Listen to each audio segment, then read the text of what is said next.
into the cause of the June 12th crash of Air India flight AI-171 has narrowed its focus to the movement of the engine fuel control switches.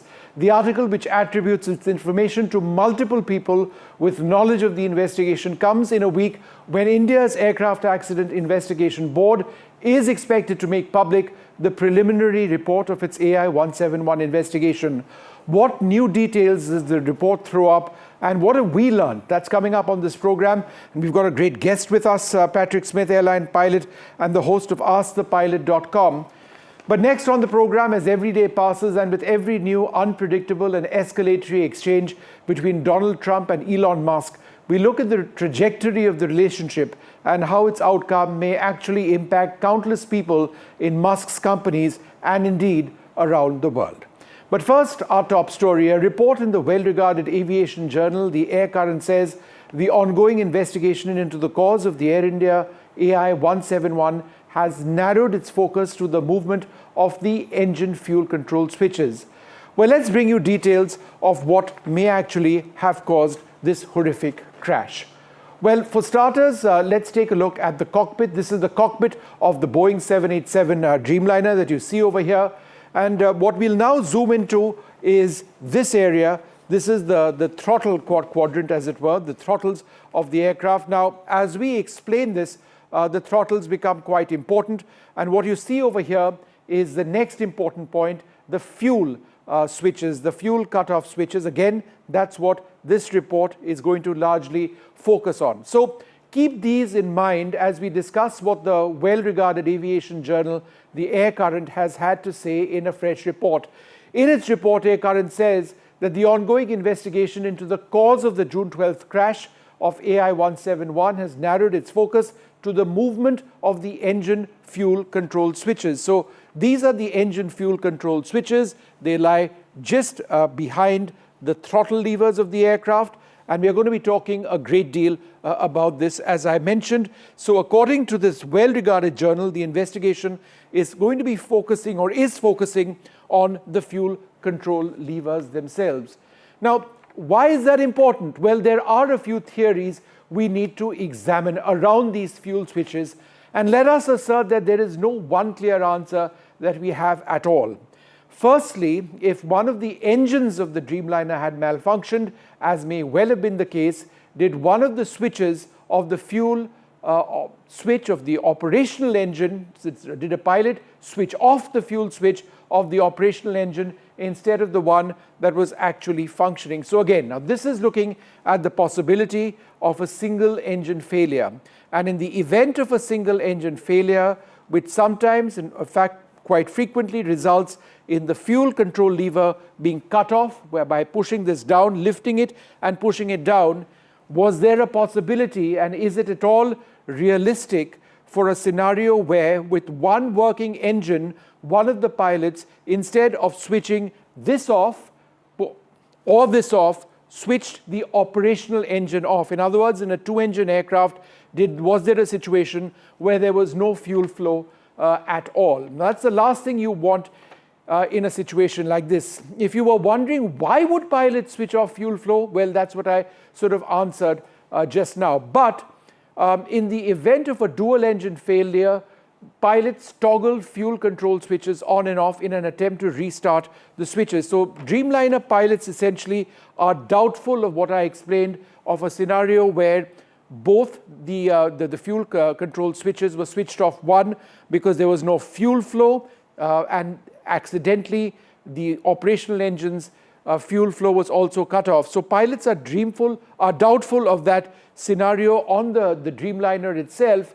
Now, they say, and let's go to the next page, that in the event of a dual engine failure, pilots toggle the fuel control switches on and off in an attempt to restart the engines. So if that were to take place, sure, focus on the fuel control switches. You need them to reset the switches, the system itself, by putting them on and off, perhaps on a couple of occasions, we don't know how much, to try and get the engines to ignite once again. And that there is a process to deliberately shut down fuel flow should that be required in certain scenarios. And it's not an instant process. if the pilots did deliberately want to do that, this would include switching off, firstly, the auto throttle unit that has controls over here in the top of the panel in the cockpit. They would then bring the thrust lever. This controls the thrust of the aircraft. They would bring down the thrust lever on the engine, which they wanted to, and then they would turn their attention to the fuel control switches and then switch off that fuel switch. And this entire process would be monitored by two pilots, two sets of eyes. What the pilot flying would be working with the pilot monitoring in this scenario. So the point in all of this is that it's not enough to say that the fuel control switches were switched off inadvertently by one of the pilots in a scenario where only one engine was functioning. That seems, according to lots of Dreamliner pilots that I have spoken to, an unrealistic scenario, even though it is hypothetically possible. So where does that leave us? Well, the preliminary report is due any day now per international conventions that India is a part of. It has to be released within 30 days of the crash. That would make July 11th the cutoff date. Now, the air current report also says, and this is interesting, the lack of any kind of advisory warning from Boeing or General Electric operators. Remember, the engine on Air India 787s are General Electric powered engines. So the fact that there's not been an advisory warning in the 13 days that have followed the initial black box reading on the 25th of June is a key signal that a mechanical failure is not immediately suspected as the likely cause of the crash. Now, to be certain, at this stage, we still don't know if this is a pilot error or mechanical error or a larger problem which could potentially impact Dreamliner operations elsewhere in the world as well. Well, joining us at this stage, we've got a wonderful guest, Patrick Smith. He's an airline pilot and host of AskThePilot.com. Thanks, Patrick, very much for being with us. I do realize that a part of this would be speculation at one level, but do you believe that on the basis of what we know so far, this is veering towards pilot error, or could it be a mechanical defect? It could be either, and really, you just summarized everything about as well as I could. Everything you just went through was in pretty accurate detail. There is the possibility, however doubtful, that an engine could have been switched off inadvertently or causing, in effect, both engines to be shut down. The pilots inadvertently shutting down the running engine instead of the failed engine. Now, one of the big problems with that is in an engine failure scenario, pilots are trained not to respond too urgently. This incident happened at the most critical phase of flight, just seconds after takeoff. That is not when the pilots would be going through their engine failure checklist choreography. That would happen later on, precisely to avoid the shutting down of the wrong engine. That doesn't mean it couldn't happen, but it's not likely. Isn't it also true that if there was a move to switch off any engine for whatever the circumstance, both the pilot flying and the pilot monitoring would be working together? There would be call-outs which would be taking place. One pilot, who's the pilot flying presumably, would be looking down at the pilot monitoring to see where their hand position is. They would then sort of say, they would corroborate what was taking place. They would then move to the fuel switches. The thrust lever would have to be pulled down first. So there's an entire process. It's not instant, is it? That is correct. There is, I call it a choreography, where the correct levers and switches are verified in a kind of joint decision between the two pilots to make sure that the correct engine is being dealt with and not the incorrect one. And again, that doesn't happen 200 feet above the ground. It happens much later. In fact, that was my next question. When you are in a situation like this, which is a grave emergency, as a pilot, you pilot first, you navigate and then you communicate, right? That's usually the way that things, I may have gotten the sequence wrong over there. But by and large, at that altitude, as I understand it, you don't exactly have time to be switching off fuel switches. It's not ideal. you'd much rather see the aircraft powered to a safe altitude, correct? That is correct. Normally, and this varies a little fleet to fleet, airline to airline, but you're not really doing anything with critical controls or switches until at least 1,000 feet or so.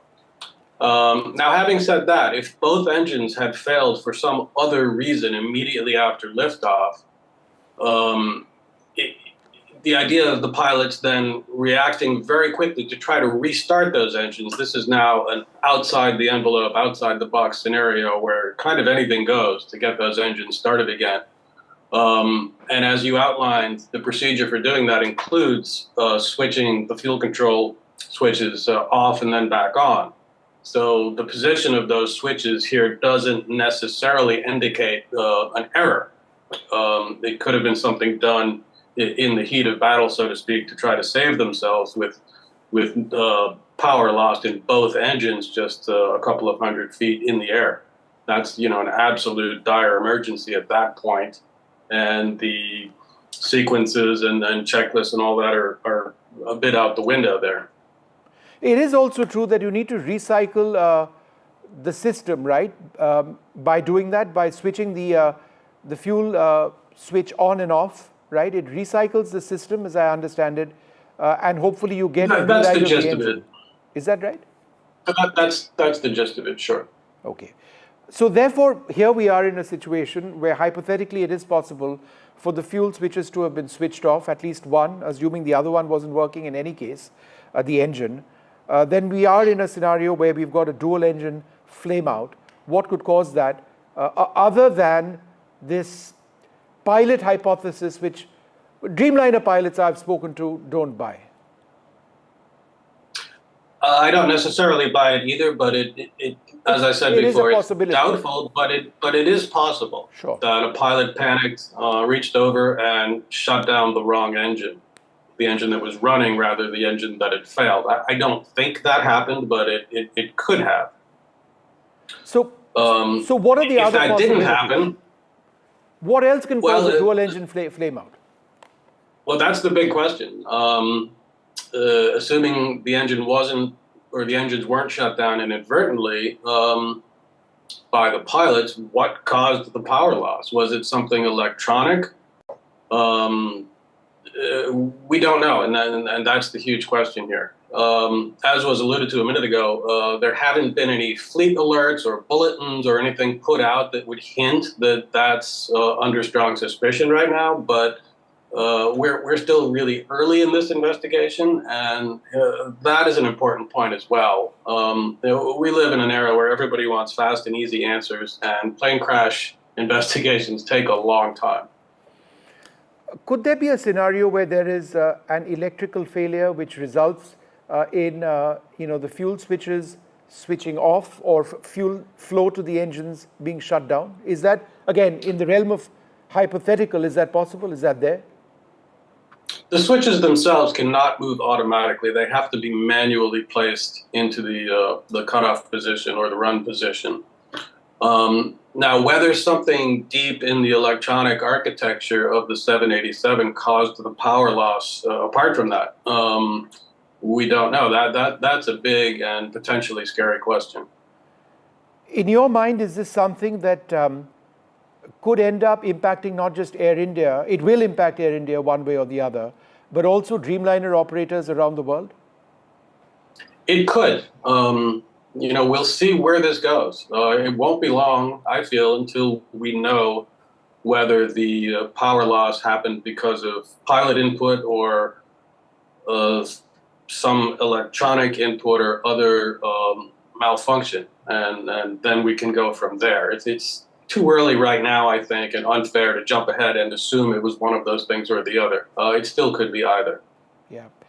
How important is corroboration between the digital flight data recorder and the cockpit voice recorder in a scenario like this? Both are exceptionally important, and I think we will glean a lot from what those devices reveal.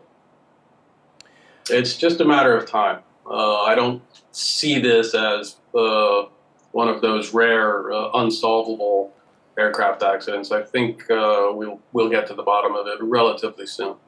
And by that you mean potentially even day after tomorrow we'll get a clear indicator, or in your opinion it could take a couple of months because the final report doesn't get written up so soon? I'm not sure how Indian investigations work specifically, but normally within 30 days or so, there's a preliminary report that comes out at least. Yeah, that's coming out most likely day after tomorrow is my information. It has to. That's an ICAO guideline, 30 days. Mm-hmm. Right. So on the 11th is when the 30 days expires. So it has to come out. I would advise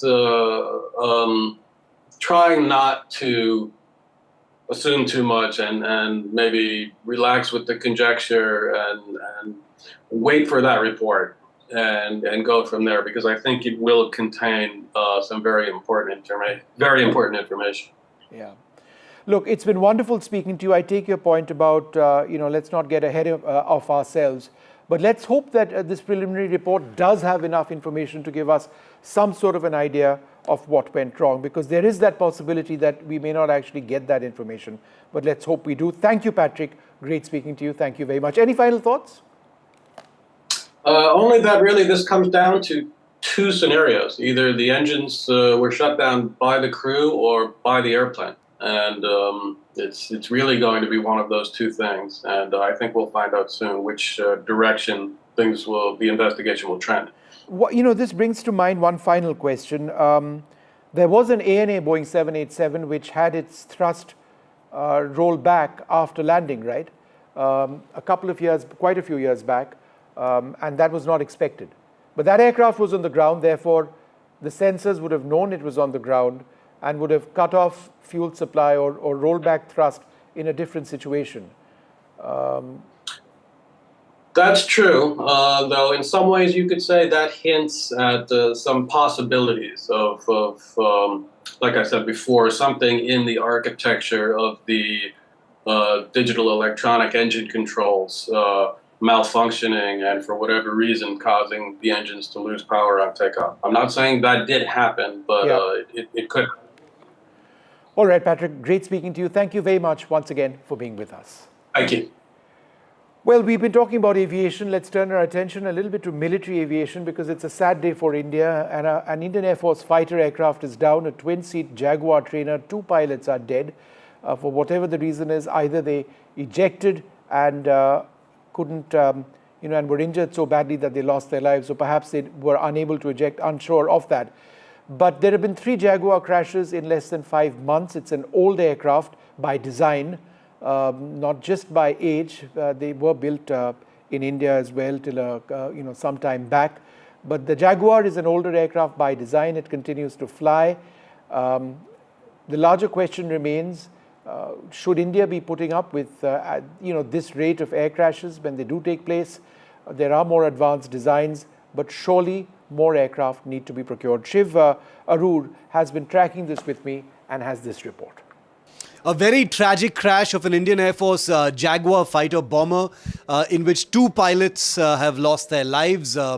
Information about the pilots, of course, has not been officially released just yet, but they happen to be the second and third fatalities in an Indian Air Force crash this year. This is also the 3rd crash of an Indian Air Force Jaguar fighter. Terribly tragic. A court of inquiry has, of course, been ordered, but there are also a lot of questions over the Indian Air Force's fleet. Remember, the Indian Air Force fighter fleet is already suboptimal in terms of numbers. It is way short of the 42 squadrons it is supposed to have, currently hovering about 30 squadrons. And in a year when the Indian Air Force has just conducted its most historic non-war punitive airstrikes on Pakistan, this crash today in which 2 young pilots have died is only a reminder of the harsh harsh reality when it comes to fleet strength and the quality of the Indian Air Force's air power fleet. The Jaguars, would you believe it, the Indian Air Force is the only existing operator of the Jaguar in the world. Let's remind our viewers that the Indian Air Force has been forced to continue operating MiG-21s. Now, there is nothing specifically wrong with these aircraft. The Indian Air Force would never fly unsafe fighters. It has its own safety protocols and procedures. But there is no doubt that the Jaguars are aircraft from a bygone era. They began entering service in the 1970s. The aircraft that crashed is believed to have been, at least a few decades old. Many of those that are still flying are decades old, which is not unusual in terms of airframe life. But there is no doubt that the Indian Air Force has been under pressure to continue extending some of its older aircraft, including the MiG-21s, which are, aircraft from well into the 1960s. So there is a problem for sure. The Indian Air Force chief has expressed his frustrations in public more than once in terms of the delays in incoming new fighters. The Tejas Mark 1A is something that comes to mind. There have been delays and postponements as far as procurement of modern fighters is concerned. The upgradation of the Su-30s is also delayed. So all of these factors have, compounded into what has become a real problem for the Indian Air Force. And I repeat, in a year when Operation Sindoor has happened, something that has, sent shockwaves all around the world, this crash of a Jaguar is a reminder that there is a great deal of work that needs to be done for the next generation of pilots. Well, next up on the program, as every day passes and with every new unpredictable and escalatory exchange between Donald Trump and Elon Musk, we look at the trajectory of the relationship and how its outcome may actually impact countless people in countries across the world. Daniel Ives, the global head of tech and research and managing director and senior equity analyst at Wedbush Securities, joins us. Thanks very much, Daniel, for joining us this evening. Now, Elon Musk began railing against the so-called big, beautiful bill of Donald Trump, saying it would drive up the federal budget deficit and undo the cost-cutting work of DOGE. And Trump responded saying Elon was wearing thin and I asked him to leave. In a sense, is this where that relationship started going south? Look, I think it started before that, right? I think when Musk left Trump administration and DOGE, there were clearly friction with Trump as well as Besson and others. But the biggest thing is that, look, Musk put his reputation on the line when it came to DOGE. The bill kind of goes against a lot of that. And it's caused frustration. The problem is that you want Musk to be less involved in politics. He's getting more involved. And the last thing you want as a Tesla shareholder is Trump going from a friend to a foe. What about Musk announcing his decision to form his own political party? Look, I think it went from a best friends to now a frenemy, or what's really almost become like an enemy situation. Look, it's possible that they could, in some way, get together, try to have some sort of meeting over the coming months to stop this. Because, look, Trump needs Musk, Musk needs Trump. But the reality is that Trump doesn't want Musk starting a third party, because then to some extent it actually becomes what's really a threat to the Republican Party when it comes to the midterm elections. Now, Daniel, Musk wrote, and I quote, "Without me, Trump would have lost the election, Democrats would control the House, and Republicans would be 51-49 in the Senate," to which Trump has now said that, why didn't you tell me this earlier on? Why are you telling me this now? It does have to be said that Musk's meltdown is quite unbelievable. I mean, did he not know about Donald Trump, or did he not get his thoughts straight about Donald Trump earlier on in the day? Look, I think what changed his mind, look, with DOGE, there was a lot of brand damage that Tesla saw, and I think Musk underestimated that. Two, Musk is not a politician. From the outside looking in, it seems easy. I think once you get into the swamp of the Beltway, you realize how difficult it is, right? So I think he comes scorned. He had issues with Besson, and I think a lot of the Trump administration. And that's why, from a Tesla shareholder perspective, it kind of taken on a life of its own as the soap operas played out. Now, Musk has alleged, without providing any evidence, that Trump appears in the Epstein files. But in fact, thus far, there isn't anything to suggest that that may be the case. Now, of course, there's this back and forth happening when Musk now says that, oh, go ahead, produce the files, Mr. Trump, what are you waiting for? But isn't this, I mean, how would you look at this particular point in the context of the battle between the two men? Look, I think it's just, you just don't want to see these types of back and forths. And I think it just further puts fuel into the fire between Musk and Trump. And look, and that speaks to right now, it's a beef. It's a contentious beef between the two. So the other point, of course, is Trump saying that, the easiest way to save money in our budget is to terminate Elon's governmental subsidies and contracts, to which Elon Musk says that, okay, fine, we'll go begin decommissioning our Dragon spacecraft immediately. Musk isn't sort of backing down, is he? He's willing to go to any extent. I think, look, the bark's worse than the bite, right? I do think it kind of de-escalates a little, because the reality is U.S. needs SpaceX for the space program, but Musk needs Trump support and government funding as well. I think cooler heads will prevail, but the soap opera's not done yet. And as they continue to go back and forth, that's really been a lot of the risk to Tesla at the time that they're going after an autonomous and robotics future. All right, so the soap opera isn't done yet. Daniel, one final question. Trump's ally Steve Bannon has suggested that Elon Musk, who's South African born, should be deported from the country immediately. Isn't that, quite frankly, ridiculous? Look, and a lot of this is noise, right? But the reality is that it's theater, political theater. But the last thing you want is Musk and Trump battling each other in a war of words. No one benefits. Trump doesn't benefit. Musk doesn't benefit. All right, and I would suggest that thousands across his companies, and indeed people around the world who are really looking up at what Musk can provide, don't benefit either. Thank you very much, Daniel, for being with us. We're going to take a short break, out of time on Left, Right and Center. There's a lot more coming up. Do stay tuned.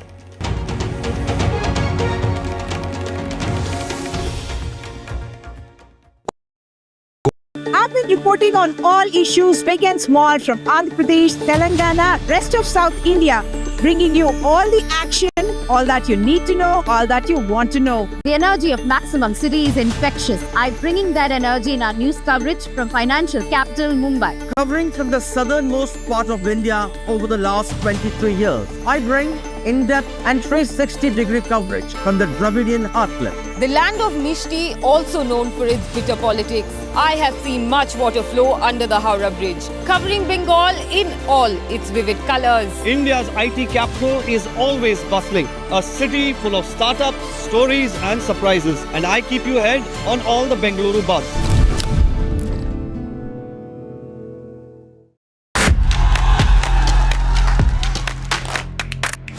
बदलाव की इच्छा रखने वाले लोग, उनको ये तय करना है कि वो जनसुराज जैसे नए विकल्प को चुनते हैं कि फिर पिटे पिटाए अपनी पुरानी व्यवस्था में जाना चाहते हैं। मैं चिराग पासवान पूरी तरीके से बिहार विधानसभा का चुनाव लड़ने के लिए तैयार हूं और तत्पर। तेजस्वी जी मुख्यमंत्री बने हैं, हमारी पूरी सपोर्ट है उनको। हम किंग मेकर की भूमिका में रहना चाहते हैं। ये लोग घर से बाहर नहीं निकल पाते थे। प्रधानमंत्री जी को बताना चाहिए कि इनका जो बिहार में जो सरकार है 50% जो नीतीश जी की मंत्रिमंडल में जो लोग बैठे वो परिवारवादी लोग हैं, वो अपने आप को भी परिवारवादी बोले। जंगल राज लाने वाले मौका देख रहे हैं, अपने पुराने कारनामे करने का मौका ढूंढ रहे हैं। Gold plus optimistic reflective glass लगाओ, धूप की गर्मी को दूर भगाओ और बिजली का बिल भी बचाओ।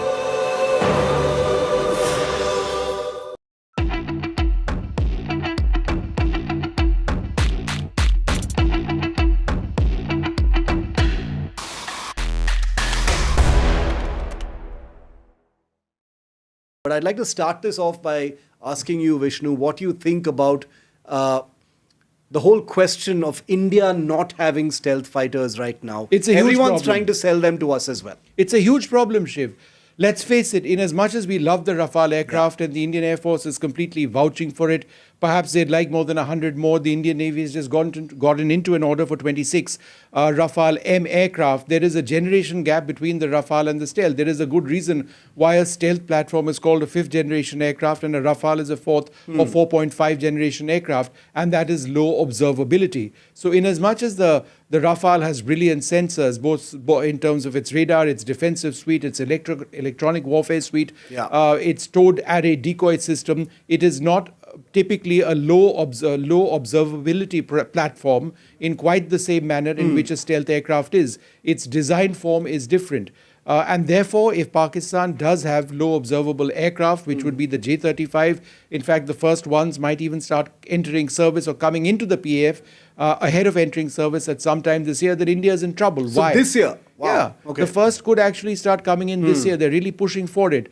And they've gotten apparently into some agreement with the Chinese to ensure that the funding is done on very loose and terms favorable to Pakistan, as has been in the case in the past. If Pakistan starts acquiring low platforms which are low observable, in other words, stealth platforms, then that's an additional headache for the Indian Air Force, because tracking stealth aircraft requires a certain specialization. It's much more difficult. The time that you have to actually engage a potential stealth target is reduced greatly, and therefore, it's a problem. पास सवाल ही सवाल है। जवाब ढूंढने को वो देखती है news और देखती है यहाँ तो सवालों का मायाजाल है। ऊपर से ये अलग फाइट है, कोई पूरा लेफ्ट तो कोई पूरा राइट है। बीच में मुद्दे के साथ कौन है, जनता को जवाब चाहिए। इसीलिए सवालों की परेड नहीं, मैं लाऊं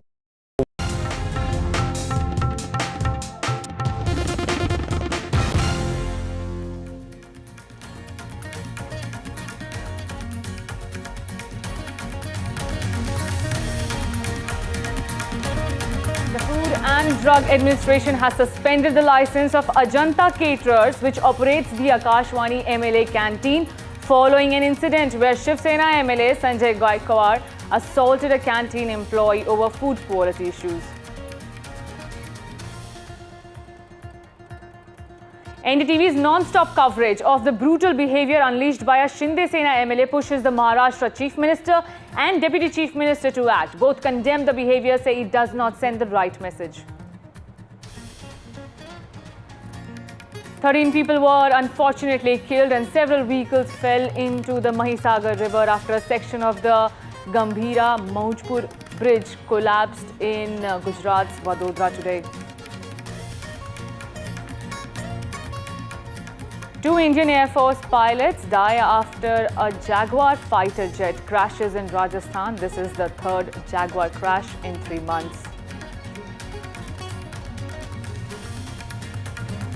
Prime Minister Narendra Modi visited Namibia and was honoured with highest civilian honour for the Prime Minister. Prime Minister also addressed the Parliament of Namibia, where he said strengthening democracy is the biggest ambition.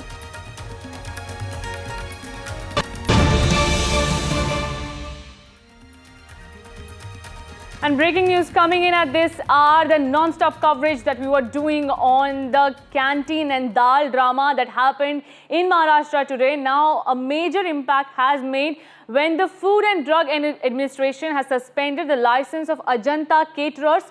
This operates the Akashvani MLA canteen. Remember, this whole drama happened where a Shinde Sena MLA assaulted a canteen staff employee over poor food quality, over the stale dal that was the problem over here. Now the food department has acted. The Food and Drug Administration has suspended the license of the food makers, those dal makers. Their suspension is out. They will no longer be operating the Akashvani MLA canteen in Maharashtra, where this whole saga happened when MLA of the Shinde faction assaulted a staff worker, saying that the dal which was served in the canteen was spoiled, was not good, and hence this risks the lives of the MLAs. He also questioned if such kind of food is being served to MLAs, what is the guarantee that the food outside is being given in a hygienic manner? Now, after this whole drama, there was a major war of words with the action that was taken by Shinde Sena MLA. We will come to that, but right now we also have Abhishek Awasthi on the broadcast. Abhishek, you're giving us this new input in the story. The Food and Drug Administration has suspended the license of Ajanta Caterers. Tell us more about it. Yes, definitely, as we reported, we were continuously reporting on the story since morning, and especially at that canteen, we were speaking to the people out there, and definitely they mentioned the point that, there needs to be improvement in food quality. No doubt into it, but the action taken by MLA Sanjay Gaikwad was unacceptable. And at the same time, after this incident which went viral, we have seen how Food and Drugs Administration team, FDA team, was there inspecting the entire canteen, including the kitchen area where food is being prepared. We also reported from time when the inspection was going on, they collected the samples, they were making video recordings, they were also looking at the vegetables kept over there, and all that inspection was currently at that time going on. And I also interviewed the food safety officer over there. He clearly pointed out that currently we are doing investigation, and by the end of the day we will be presenting a report. And definitely the Ajanta Caterers is responsible for preparing the food of that canteen. The license of that organization has been suspended because compliance was not found. There are several guidelines and rules and regulations that needs to be followed. Definitely separate the counters for veg and non-veg, and food safety, hygiene should be there. There are several lapses which have been found, non-compliances which have been found in a detailed 8-page report directing that this license should be cancelled, and it has been cancelled for now. Thank you so much, Abhishek, for joining us with that update. And we are also now gonna tell you what exactly happened after that dal drama happened. What shameful behavior did Shinde Sena leader showed? In the visuals, you can see the drama that happened out in the canteen when a Shinde Sena MLA got so agitated with the way the dal was presented. He said, it's a stale dal, I will not eat it. And then he goes on to slap, that's the shot there, to slap and punch the canteen staff worker. Who gave this right? No answers for that. He thinks the government is in power and he can do whatever he wants. So there you have it. Brazen and shameless behavior by Shinde Sena MLA just over a simple dal. He goes on a rampage, slaps and punches the canteen worker, poor harmless person who was just doing his duty, serving food to everyone. But no, Shinde Sena MLA then goes on to show the high-handedness that is in the head of every powerful leader over here in this country. We'll tell you more, but take a look at our report first.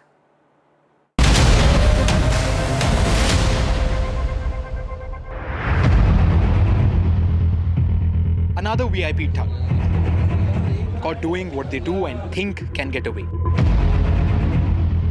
A ruling party MLA, Sanjay Gaikwad, caught on camera slapping, punching and kicking a server at the Amdar Nivas, all allegedly over being served stale dal.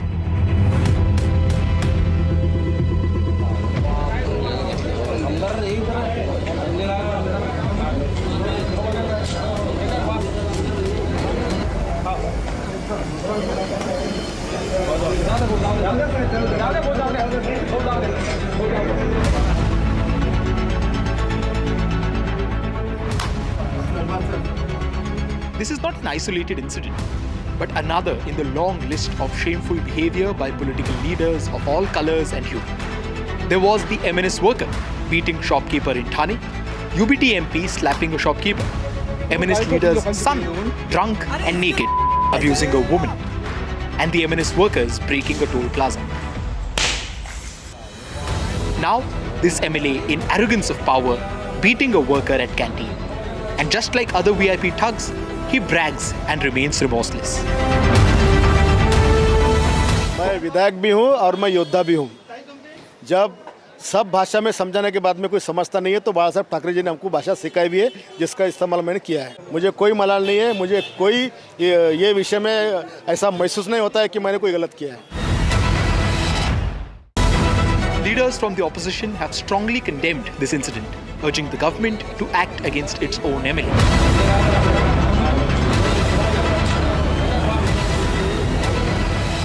इसके ऊपर action होना चाहिए। ऐसे गरीबों को मारने का अधिकार नहीं है किसी को। सरकार ने एक्शन लेना चाहिए। कानून हाथ में किसी को लेने का अधिकार नहीं है। कानून सबके लिए समान होता है। एथिक्स नाम की कोई चीज़ होती है। एमएलए ने कैसा रहना चाहिए, कैसा बिहेव करना चाहिए। आज जिस तरह से दादागिरी चल रही है, जिस तरह से मार रहे, इस तरह की दादागिरी ये मुख्यमंत्री सहेंगे क्या? अब देखना है मुख्यमंत्री क्या कार्रवाई करते हैं। हर जगह फैला हुआ है। Surprisingly, some in the ruling alliance seemed more concerned about the quality of the food than the violence in itself. जानकारी आमदार निवास में बहुत ही घटिया दर्जे का खाना दिया गया। बार बार विधायक जी ने उस कैंटीन के ओनर को, कॉन्ट्रैक्टर को बार बार बताया, उसके बाद भी शायद उसने अपने रवैये को सुधारा नहीं। तो शायद कभी कभी उसकी वजह से विधायक जी ने जो गुस्सा है, वो गुस्सा ऐसे तरीके से उसने व्यक्त किया होगा, ऐसा मुझे लगता है। मुझे पूरी जानकारी नहीं है। Sustained NDTV campaign has once again forced the top leaders in the government to react. यातनं सगळ्या आमदारांबद्दल लोकांमध्ये भावना चुकीची जाते। आपण कुठेतरी सत्तेचा गैरवापर करतो किंवा आपण सगळे आमदार म्हणून आपलं कंडक्ट योग्य नाही, अशा प्रकारचं लोकांमध्ये या संदर्भातली भावना जाते। आणि म्हणून निश्चितपणे मला असं वाटतं की अतिशय गंभीर बाब आहे। आपण आणि माननीय अध्यक्ष या दोघांनी याचा कॉग्निझन्स घ्यावा आणि या संदर्भात काय पुढील कारवाई करायची ते आपण करावी। After the chief minister, it was the deputy chief minister and MLA Gaikwad's boss Eknath Shinde who condemned his behavior. Omitting हो गया और इसलिए उन्होंने गुस्से में आकर वो मारपीट की है, उसका मैं समर्थन नहीं करूंगा। अगर जिधर गलत होता है उसके ऊपर कानूनी कार्रवाई हो सकती है, लेकिन मारपीट करना ये उचित नहीं है। While there has been no action against this MLA yet, the administration was quick to dispatch an FDA team to investigate the food complaint. Yet another act of a politician, this time a lawmaker, abusing his power at the expense of a common man. The government has condemned the act, of course, but the question remains on whether it will walk the talk and hold its own accountable. With camera person Mahesh Halwai and with inputs from Radhika Ramaswamy and Abhishek Avasthi, this is Anuj Rai reporting for NDTV from Mumbai.